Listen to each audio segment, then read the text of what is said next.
David, are you choppy at the bit to be able to go back and do sports, or is this stock stuff fun enough that you don't mind the delay? I'm enjoying the stock stuff. My firm, DDTG, we've made our marks. I wasn't expecting that, so it's been fun. But I'm a sports guy. I'm a sports bettor. I want sports back. And when it comes back, that's going to be where my focus is. But for now, I am having fun with the stock game, as you well know.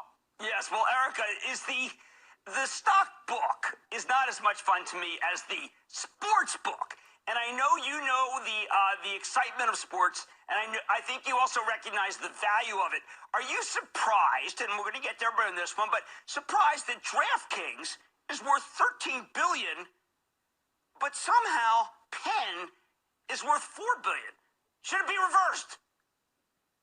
It should be reversed. I think what you'll see is this fall and going into 2021 and 2022 and beyond is we're going to crush it. Like, there's no audience like Barstool's audience. There's no fan base like ours. There's no talent like Dave and Dan Katz and other personalities here. And look, we're going to drive a tremendous amount of value for Penn. Look at what's happened around their stock. Look at what's happening around our brands during the pandemic. Like, we are just getting started.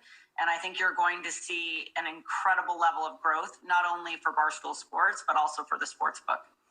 Erica, do you think that there will be a football season? Yes, in some shape I do. Some shape, okay. Now, David, let me ask you, it's hard, I just asked Erica a decent question. DraftKings versus Penn National. Now, there is a fellow at Deutsche Bank, this good firm, he seems to disagree with all of us about the value of sports gambling and what it means. What is he missing?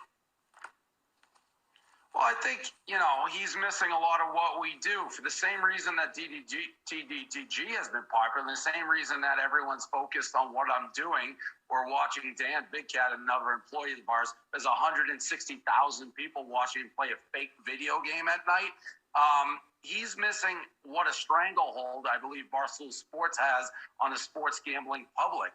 So, listen, DraftKings I've worked with for 10 years. I was offered equity in DraftKings a decade ago. Right. So we helped build that company. But I you're think friends with people them, are right? I mean, underestimating. you have a good relationship with them. Yeah, we have very good. Yeah.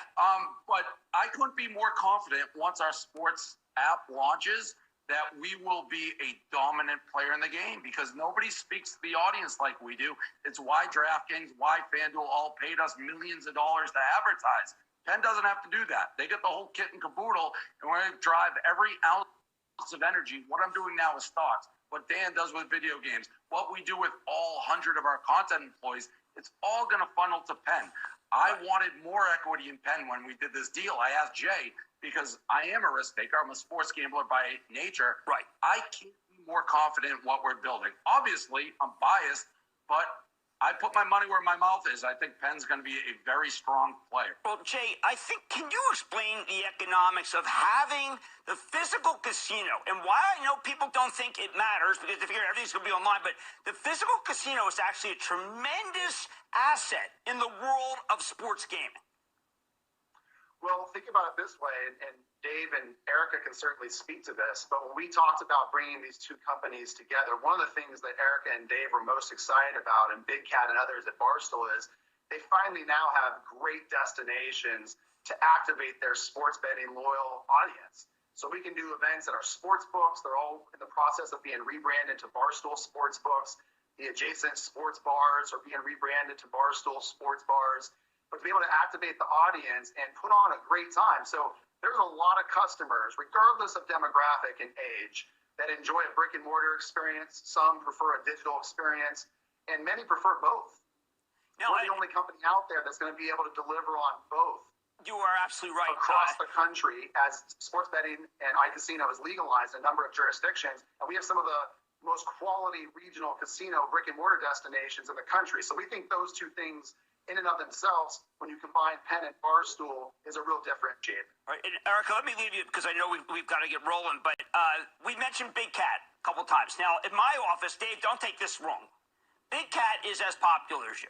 Okay? People I took stop that and wrong. listen. That's insult. I took that hurt. But how do you get the word out that you're more than just a guy At a company, Erica, because you and I both know this is an enterprise, and you guys are an enterprise affiliated with another good enterprise. And I've always been surprised at how One Bite doesn't get enough focus, that Big Cat doesn't get enough focus. It's time, right? Focus from who, Jim? Well, from Wall Street. I think Penn Nat should be higher. Of course. Look, I think we are the fastest growing brand and have the fastest growing collection of brands on the internet. That's TikTok, Instagram, Facebook, Twitter, you name it. We're the fastest growing on the fastest growing mediums on earth. People don't have eyes for that. And I think the same thing has happened to Penn stock is people don't have eyes for it. Or, you know, like some analysts, they're looking in the wrong direction. And the good news is, Jim, we'll be able to prove it. So, like, once the app's launched and once the casinos are all up and we're doing events, the numbers will speak for themselves. I mean, I've delivered on everything I've promised for 2 decades. I'm pretty confident we'll deliver. You know, I have no disagreement, which is why I was thrilled to have you guys back on and why I stuck with you all the way down. And I think you're much undervalued versus some of the other people we've mentioned in this segment. That's Erica Nardini and Dave Portnoy from Barstool Sports and their great partnership with Jay Snowden, CEO of Penn National Gaming. And I'm like, you know, again, the partnership is skin in the game, as Dave Portnoy would tell you. Got a lot of stock. And you know what? People who like stocks in general and talk about them, they're my friends.